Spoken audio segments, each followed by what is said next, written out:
This is what private chefs wish you knew about private chefs. Hi, my name is Taylor, and this is Off the Clock, where I rant about things that people ask me. And I know this is unsolicited, but I don't care, because I told you I'm a yapper, so I'm gonna yap, you know? Anyways, today's topic is all about being a private chef and a lot of the things that I hear people assume versus what's actually true. And I have some notes. Sorry, my mother is texting me. Please exclude. Okay, hold on. Like I was saying, I have a few notes written down because I hear about this quite often, and I actually get asked about things that I wish people knew about the job before going into it. So to make sure that I give you the best responses, I'm going to refer to my notes, obviously, right? Anyways, without further ado, let's get into it. Now, number one, I feel like a lot of people think it is a glamorous job, especially when you work for higher profile people. And while it is so fun and rewarding, it has to be your special interest. Like, you cannot just want to do this because you want to hang around people that you look up to. Like, that is an exciting part of it. Like, I know I kind of like internally be like, oh my gosh, like this is crazy. Like, this is someone that I grew up watching on the TV, like laughing with, like, and now I'm an adult cooking for them. Like, that's crazy. And it is crazy. And you could be proud of yourself for that, for sure, 1000%. But you have to understand that these are real people. These are real people's lives, and you need to be discreet. You need to see them as people and not some sort of novelty. You know, when I talk to a lot of other chefs, sometimes I personally find it tacky to brag about who you're necessarily cooking for. Like, me personally, if people find out, they find out. Other than that, I'm not going around telling anyone's business. It's not my business. It's not their business. Like, I'm just there to cook. I cook for them like I would any other person. Sometimes people will make jokes like, oh, I hope you're charging them, like yada, yada, yada. Everybody who gets my services gets charged the same. And I'm not doing that. Like, that's just not happening. I personally find that tacky. Like, I charge for the scope of work, not for the name attached to the project. And that could just be me. Maybe I'm a little lost on something, maybe I'm behind on something, but that's how I like to roll. Another thing that I think a lot of people think is glamorous, but it's not, is like sometimes you just don't have the time to be hanging out and be besties because you are running a restaurant in their home. You are front of house, you are back of house, you are management, you are the cleaner, you are the organizer, you're the inventory order, you do everything, you're HR, you do everything. You are running a restaurant in their kitchen. Especially for the level of clients that I cook for, I do full kitchen management. They will never have anything old in their fridge. They will never have anything expired in the back and the new stuff in the front. Like, everything will be organized. They want snacks, they're gonna be there. They're gonna be easily packaged so that you can grab and go, you know? I'm fidgeting, sorry, nervous to be talking to you. Yeah, it's quite a bit. And then on top of that, you are in charge of planning the menu. You are in charge of execution. Let's say you send out that menu. I send out my menus on Fridays for approval by Sundays. I send out that menu on Friday. They don't let me know until Sunday morning that they don't like something. Guess what? Redo that menu ASAP. You need to get it back to them so that you know what you're doing. You can get those groceries ordered. I do online pickup for a lot of the groceries. That really seems to be what helps me. And then, like, if I know that they're going to be out of something, the store will tell me before I even get there. So it saves me like a lot of time in the morning. But honestly, sometimes if they change the menu last minute, you're kind of SOL, and then you have to figure out how to be creative so that you're not wasting food, you know? It can be really rewarding. It can be really fun to like meet all these new people and all that jazz, but it's also really overwhelming to run an entire restaurant operation by yourself. And now I will say, restaurants versus private chef, it is a little bit of a give and take because you're cooking for a lot less people. So it's a lot easier to take on those roles versus when you're in a restaurant, you're cooking for probably hundreds of people a night. Even if you're not cooking for hundreds of people a night, sometimes 20 people in an evening is still like a little overwhelming if you were to be doing that by yourself. So, you know, you also have to be like really knowledgeable in allergies, dislikes. You have to get to know them as people. I'm an introvert and I get really nervous talking to people sometimes, but I like to get to know my clients because honestly, when people think of private chefs, they think, wow, you probably get to make such extravagant food. Like, what do you like to eat? But imagine you have a chef. You're coming home after a long day and then they have a cold plate of sliced tuna that could fit like that small on a plate. And honestly, all you wanted was a really good sandwich with some really good pasta. you know? And another thing is a lot of people think that you're constantly making fancy food, right? But 9 times out of 10, clients request a lot of the same things. They want things that they grew up eating. They just want it refined. They want it to be better ingredients. They want it to be quality. So a lot of the things that I tell people to focus on if they want to be a private chef is building your flavor profile, but then also your technique so that you are able to elevate anything. You might have to do a little research on what is included in certain dishes that they might be craving, but at the end of the day, if you know flavor and you have technique, you can make anything. You can learn to make anything. So that's always my advice, right? I'm trying to stay from being close to the camera. Isn't that crazy? Another thing that I see a lot of people really don't focus on, I guess would be the best way to say that when it comes to wanting to be a private chef, is their people skills. Now, again, I am an introvert. I get nervous talking to people, but talking to people is a valuable skill because you need to be able to set boundaries. You need to be able to communicate effectively. You need to be able to calm a situation and be a mediator, especially because like you were in their home. This is like a really intimate space for a lot of people, and they're not just gonna act like it's not their home just because you're around, you know? So like you need to learn, you know, how to keep your mouth shut when, you know, I guess like the best way to say it is like you need to learn how to read the room. And I know that sounds like common sense, but common sense is really not so common sometimes. So I'm gonna just put that out there. Again, I know I am a little strict when it comes to how I run my business, but I also think that is why a lot of people trust me with their home space and with their food, because I have a lot of rules that I follow. Like they don't even have to set the rules. I set the rules for myself because a lot of things, they just make sense, you know? And that leads me into my next point. All me and my friends say this: you overpromise. No, don't do that. You underpromise, over deliver. Always. Never overpromise. Never.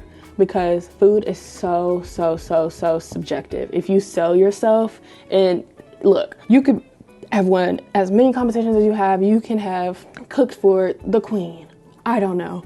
But at the end of the day, everyone is different and you cannot oversell yourself. Be confident, be professional, and find out what they want. Get the facts and then let them decide on their opinions of the subjective things. Don't say, oh, my blah, blah, blah is the best if you don't know them. Because then they have these high expectations. And not to set the, like, don't set the bar low or anything, but now they have these expectations and you don't know them, so you don't even know if maybe they grew up eating this. So like, yours could very well be good, but in their head, nobody's is better than their grandma's, and they don't tell you that, so now you're set up to fail. You know, I hope that makes sense. Another misconception is I think a lot of people think, oh my gosh, like you know everything. You have to know everything. No, there are so many times I have messed up. If you watch my vlogs on like TikTok and Instagram, you have seen the turkey neck bat wing issue. And if you haven't seen it, I'll link it in the description so that you can see what happened. That day tore me up. That was probably the worst mistake I've ever made. It was awful. Awful. Oh my God. My family members still laugh at me about that. It's crazy.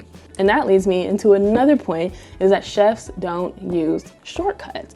A lot of people will be like, oh my gosh, like you use a vegetable slicer? Yeah, why would I want to sit here and small dice a bunch of onions if I know that I need a bunch of onions and there is modern technology to help me dice my onions?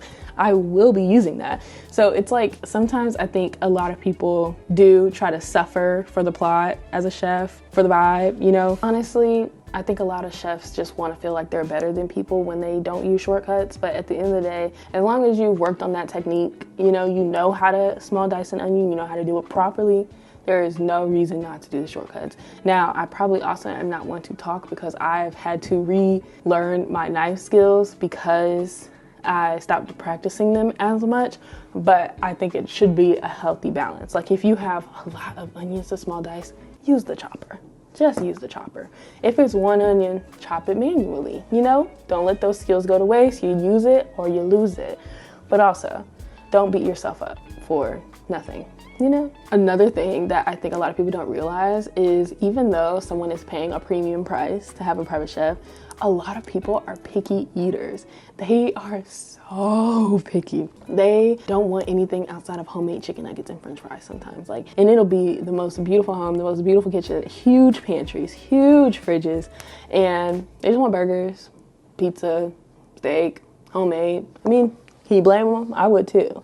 But I always just think that's really funny because people are like, wow, like if I had a chef, I'm eating truffle butter every day. And I'm like, I promise you wouldn't. You know, you might want caviar and, you know, whatever once a month, but 9 times out of 10, if you are making that much money, you're typically always working. And if you're always working, you typically want food that makes you feel good and satisfies you, you know? And in that case, a lot of people go straight to the classics, like a good bowl of mac and cheese, or like chicken tenders, or a nice burger, or a great pizza. That's why I say, again, if you want to be a private chef, focus on flavor and technique so that you can elevate anything. And then going into that, a lot of people don't realize how flexible you have to be as a private chef. Imagine today, this actually just happened. Imagine you cut into an onion and it's rotted. What are you gonna do? Throw out the onion, but you needed the onion. What are you gonna do? You're gonna go to the grocery store? Dinner's in an hour. Grocery store's 10 minutes away. What are you gonna do? You gotta figure it out. Are you gonna cut off the rotted part of the onion? Are you gonna use the skins to make onion powder? Are you going to see if you can find some onion powder? Do you maybe see how you can get that onion flavor? Because it's like, if you know the flavor profile of an onion, you can look in the pantry and the spice cabinet and the sauces, the fridge, and see, okay, onions provide this flavor. What else provides this flavor? Right? Like when I usually run out of mushrooms or I don't feel comfortable using, like I love using mushrooms in like dump meals, but sometimes mushrooms just get a little slimy, you know? So if I'm not comfortable using it, guess what I'm gonna do? I'm gonna use soy sauce, right? And like that's an obvious switch, but I guess it's obvious to me. If it's not obvious to you, that's okay. But like that's what I'm here for, you know? It's all about just understanding flavors and substituting what you can. I hope that makes sense. I feel like I'm just blabbering and nothing that I'm saying is making sense. Like, I don't know.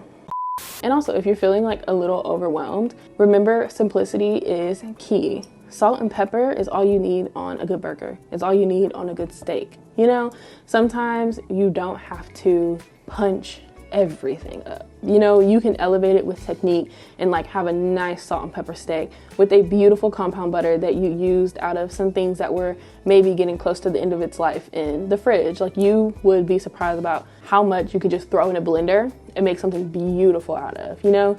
Keep it simple because that keeps your grocery bill down and that keeps your clients happy because they're still getting things that are elevated, but also not too unapproachable. And that is one of my favorite things is as a private chef, you have the ability to introduce so many foods to new people. Like there are so many times where I'll be like, okay, let me make one of my favorite things to make for people as an introductory meal into international foods is Japanese chicken katsu curry, right? So good. I don't know why I just said it like that, but it's really good. And I'll tell them, okay, well, let's make it approachable. You like chicken cutlets. You like fried chicken, right? Yes. You like rice. Yes. You like stew with a little bit of a tang, right? Yes. That's all it is. You know, you have to make it approachable in a way that gets them more well-rounded because now I have people whose favorite food is now Japanese curry and chicken katsu. Like, and they would have never tried it. So it's like you are responsible for an entire person, an entire family's palate. Like, isn't that crazy when you think about it? Like, you are responsible for the things that they are exposed to. It's like, that blows my mind. It might not blow your mind, but it blows my mind. Anyways. Also, another thing that I think is becoming a common pattern that I'm seeing is clients sending AI pictures of food they saw on Facebook as inspiration what they want for dinner. And that is crazy because then you're sitting there trying to concept something and you're like, I don't even know what this is. You don't have a title, you don't have anything. You just have an AI created picture. And that's it. And what I usually do, if you run into that, this is what I do. I say, okay, what do you like about it? Like, you like how saucy it is, you want something that's cheesy, you want something that's savory, like, oh, like, I'll just be like, oh, like, this looks really good, like, love how saucy it is. Do you, like, want that amount of sauce? Do you want it cheesy, like, blah, blah, blah, and, like, really just kind of figure out what the flavor profile is that they want. Like, sometimes they just want something, like, warm and saucy. So I'll be like, okay, well, I'll make you something warm and saucy that kind of looks like this, you know, like an enchilada or something. And 9 times out of 10, they are super satisfied. I say 9 times out of 10 just to account for the 1 time out of 10 that it could possibly happen, but that has not happened yet, where they are unsatisfied with something that I've made them based on a picture of food that is not real. You know, it's also really expensive to be a private chef. And I feel like a lot of people don't talk about this, because while the money is lucrative, you are putting so much back into the business. You have to have food liability insurance. You have to have just like a good savings account. You have to make sure you are maintaining that equipment. If you are hiring people, I like to provide some equipment for them. You need to have a bonus like gift for the people that work for you. Like, you need to really take care of, 1, the people who work for you and work with you, and 2, your business. You can't have an outdated logo. You can't have an outdated car. You need to pay for gas. You can't have any unreliable transportation. You also have to make sure that you look well put together, because I'm going to be so real with you. When you want a certain type of client, you have to look like you belong in their kitchen. And I know that sounds so shallow. It really is, but a lot of these people want you to come in there looking neat, looking well put together, not looking like you just rolled out of bed and came into their kitchen. They are paying premium prices for you to be there, and they want to feel the vibe. They want to feel the essence. They want to feel like, wow, I have a private chef, you know? And like, don't get me wrong, I think that's so fun. I don't think there's anything necessarily wrong with that mindset. I would probably be like that too. I'd be like, oh my gosh, I have a private chef, guys. Like, you know, I think it's really cool, especially as a private chef. But that is one thing that like I feel like really is such a hidden cost. And like, as a woman, I feel like it's probably quite a bit more than like a lot of my male counterparts, at least from the conversations that I've had with the specific ones that I know. Yeah, it's crazy, because it's like, one thing, my hair is always going to be done. My nails, I love having nails. I wear press-ons. And I wear press-ons so that they're easy to pop off. The pros of press-ons is that I can pop them off, right? They're easy, they're cheap, but they have to be cleaned. My nails have to be maintained. My hands have to be washed. So guess what? They get dry. But I need a lotion that isn't going to produce bacteria on my hands, right? So everything has to be nice and clean. You are constantly buying gloves. If you have multiple clients at a time, guess what you need? A membership to a Restaurant Supply or a Costco or a Sam's. And then when you have more food, guess what else you need? More space. So then if you do meal preps as well, it is illegal to do them in your home, at least in Texas, to do meal preps in your home. So you need to either do it in their house, or you need to get a commissary kitchen. And those are also not cheap. A lot of them work on a membership basis. So you have to sign up for like a year or 2 years of a membership. It doesn't matter if you have business. You have to sign up for it, and you have to at least book like 2 hours, I think is what I saw in a lot of them. Minimum, a month. And then you pay your membership fee, and then you also pay your hourly fee for whenever you're in there.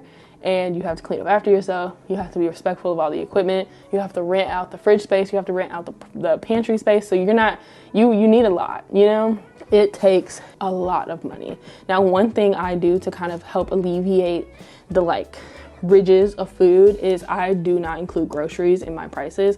I always tell my clients the price that I'm giving you right now, this flat fee, is for labor and everything else, kitchen management, cleaning supplies, everything. But the groceries, I do not cover. Grocery costs are always changing, and they can give me a budget. They can say, okay, we'll keep groceries under X amount for the month, and I will. And if I know that it's getting close based on what they're requesting or based on the menus that they've approved, I will tell them, hey, I can maybe do this instead of this. Never go to clients with no answers. Just don't say, I don't know. I can't do that. No. At least in my book, I think that is tacky, and I think that's rude. So I think that if you are going to have a customer service heavy business, I think that the customer service should be up there. You know, you can't say, well, I can't do that. You can say, I can't do this, but I could do this, and I think it will still give you that same feeling. You know, that's what I think a lot of people really omit when it comes to things like that.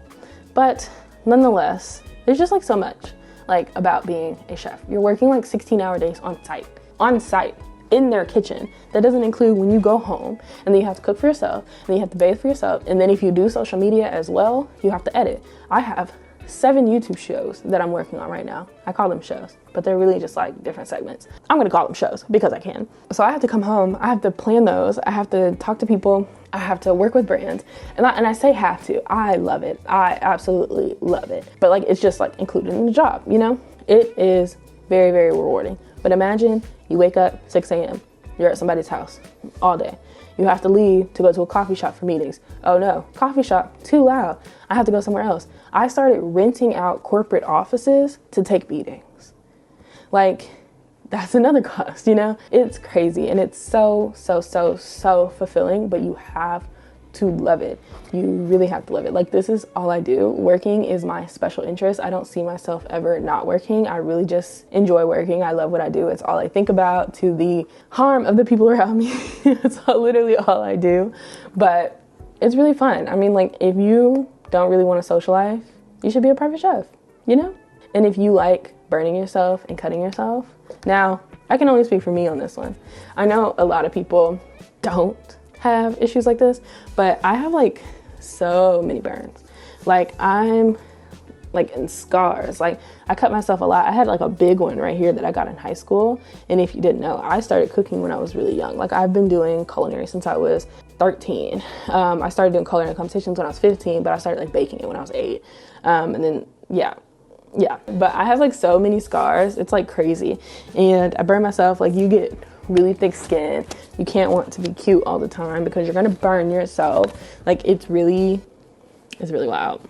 It is wild. And you also just have to take care of your mental health, because it is a profession where you're always thinking about what you can do for other people. And then obviously you chose to be here, so it's like, or I guess I should speak for myself. I chose to be in this profession, so it's just kind of like, okay, nobody's forcing you to do this. Yeah, totally. Agreed. But it is overwhelming sometimes. Like, so overwhelming, because it's like, when you cook, the mental battle between being like, oh my God, they're gonna hate this. Like, not being proud of your food, feeling like you're gonna get fired. Like, you've been slaving over a stove all day, and then you put it down and you hate it.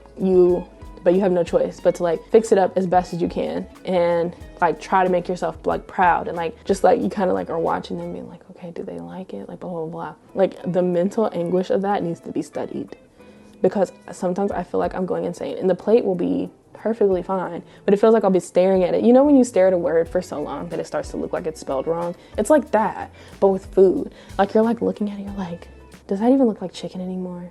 Like, you know, it's really weird. It's such like a weird experience, but it's crazy. Like, you're sweating all day. You smell like food. You come home, and then it's like you sit down and you realize how bad your feet hurt. And then the next day they hurt even worse, but you just have to like go back into it. And then also, like, sometimes when you feel like you have ruts with like menu concepting, it's like writer's block. It's crazy. And then you just want to be like proud of everything. Like, you want everything to be like 110%. You know, and not that it's not 110%. Sometimes we just get in our heads a little bit, you know? So it's like, on top of the 16-hour days, on top of doing front and back of the house, on top of having to entertain and explain what you're doing as you're trying to like get this meal done in 30 minutes. Like, you know, it's crazy. Or like, let's say you drop a plate, or let's say you burn yourself, or you cut yourself. Now you gotta throw out all the food that's on the cutting board, you know? And usually I'll use what the clients have. Let's say they have things that I typically don't like to cook on, like Teflon. That's what it's called, right? I use stainless steel, or like cast iron. Like, I'll usually bring one stainless steel and one cast iron pan everywhere I go, because I do not like cooking in those Teflon pans. And if that's all somebody has, like, that's totally okay, but that's just not what I like. It doesn't get like a good sear. Like, if you're paying a private chef, you want them to produce, you know? So, and I can't really produce in those pans. I mean, I can, but like, you're not really supposed to cook on high heat with those, because it's like also really bad for you. Anyways, long story short, there's just like a lot that goes into it. You are literally running a restaurant, and then on top of that, being like a social media chef, doing both is crazy, because you're running like an ad agency and a private chef business at the same time. Sometimes I feel like this. I feel like I just said like a whole lot of nothing, but I hope something that I said was helpful and gave you insight on what private chefs would want you to know. Yeah. And last thing, I guess, like, don't ask us for our client's business because we're not going to tell you. Or at least if they're a good private chef, they're not going to tell you. So a lot of my close family members, like my mom doesn't even know about who I cook for. I'm not telling you guys. It's crazy. I mean, if I had permission to tell you guys and you asked nicely, no, I'm kidding. I probably wouldn't tell you. If you find out, then that's on your own accord. But you got to be discreet, guys. That's none of your business. I think that might be it of what the private chefs want you to know. If you're one of my mutuals and you have more advice, you should comment it so that people can see it. Or like more like myths to bust, you know? It's crazy. Like I feel like a lot of people know that it's hard work, but I don't think a lot of people really know how much work it is. Like you get like 5 hours of sleep a night, you know? If that's a good night because you're up coming up with groceries and menus and talking to people and XYZ. And there's just so much that can go wrong with it. But anyways, I'll get off your screen now. I hope this was helpful. If it wasn't, just ask questions in the comments and I will get to them.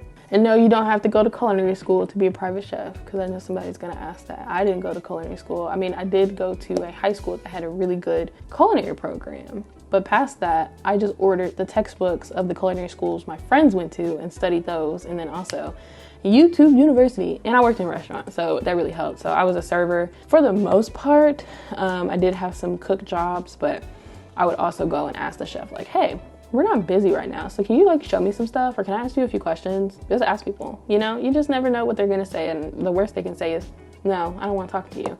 And then you move on and find somebody else who will talk to you, you know? But again, hope this was helpful. Thanks for joining me off the clock. My name is Taylor.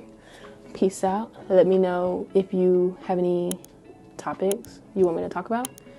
If you don't, that's okay too. I have more topics I could talk about because I'm a yapper again. So, peace. Ciao.